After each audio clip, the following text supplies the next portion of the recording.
It was a warm September day in 2019. 5-year-old Dulce Maria Olives played at a park in Bridgeton, New Jersey, while her mother sat nearby. In an instant, Dulce vanished, leaving behind only questions and heartbreak. Witnesses recall seeing a man leading a young girl toward a red van. Police launch an Amber Alert, scouring roads and highways.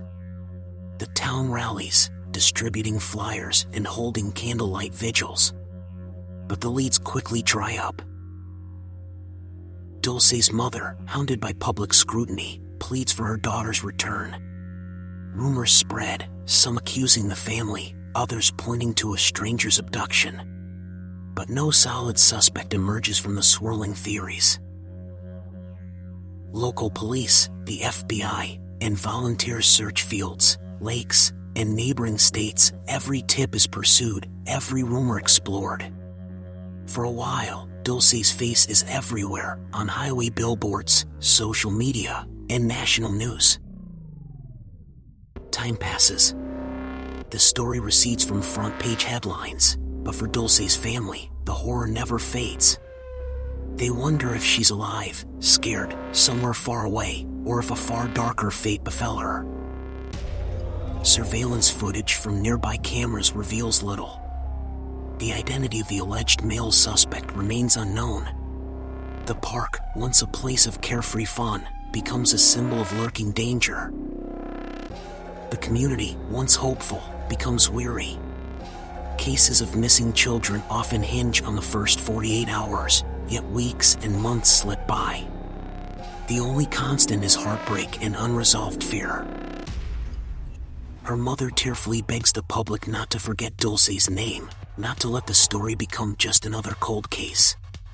Pink bows and stuffed animals pile up, tokens of a little girl who seemed to vanish into thin air.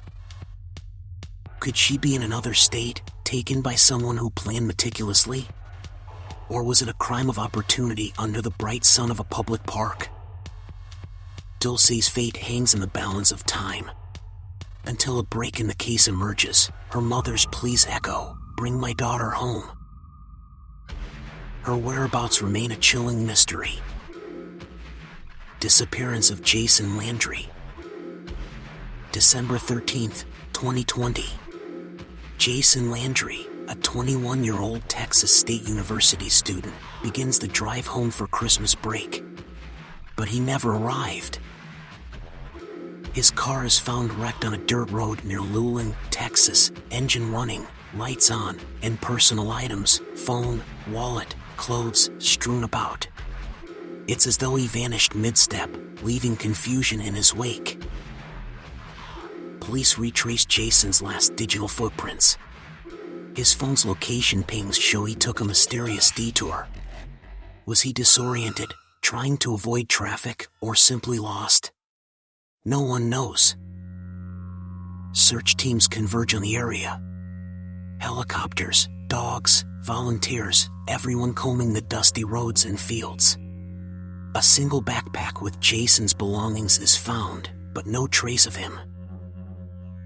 Friends describe Jason as friendly, driven, and excited for the holidays. Family members are baffled. Why would he abandon his car in the middle of nowhere? Did he stumble into the darkness, injured and confused? Or was foul play involved? Speculation abounds. Could he have been picked up by a stranger? Did he wander into the harsh Texas brush, never to resurface? The swirling theories offer little solace to a grieving family.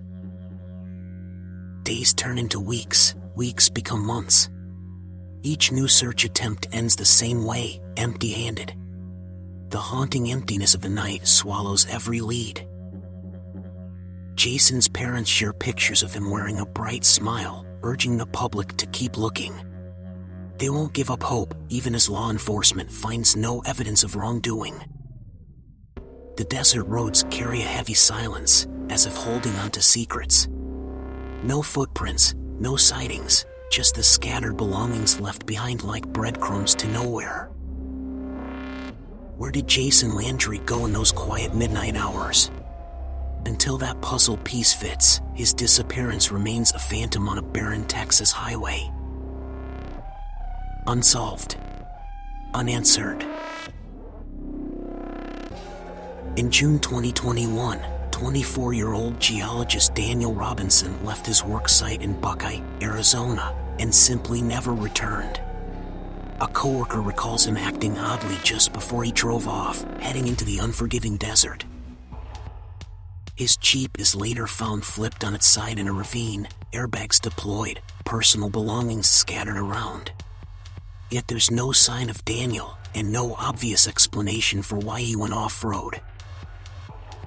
Investigators initially treat it as a missing persons case.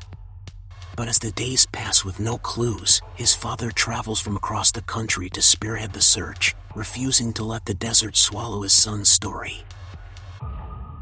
Teams comb the scorching terrain. Heat waves ripple across the sand, complicating efforts. Drone footage and footprints yield little. The local police and volunteers remain at a standstill, chasing fleeting tips and rumors. Daniel's family becomes vocal, expressing frustration over what they see as a lack of urgency. They hire private investigators, hoping fresh eyes can crack the mystery. The Jeep's damage suggests a violent crash, but the circumstances surrounding Daniel's final moments at work remain murky. Some suspect mental distress, while others fear foul play. Social media rallies behind the cause, spreading #FindDanielRobinson. From true crime forums to local Facebook groups, amateur sleuths gather every scrap of information, determined to uncover the truth. Despite repeated large-scale searches, not a single trace of Daniel is found in the desert. No footprints, no clothing, no phone. It's as if the desert sands swallowed him whole. With no definitive evidence, theories abound. Did he wander off in confusion, or was there a darker hand at play? Each possibility only raises more questions. For Daniel's family, each sunrise over the desert is a reminder of the son, brother, and friend they've lost to an endless horizon. His fate remains suspended between hope and despair. The case remains unresolved.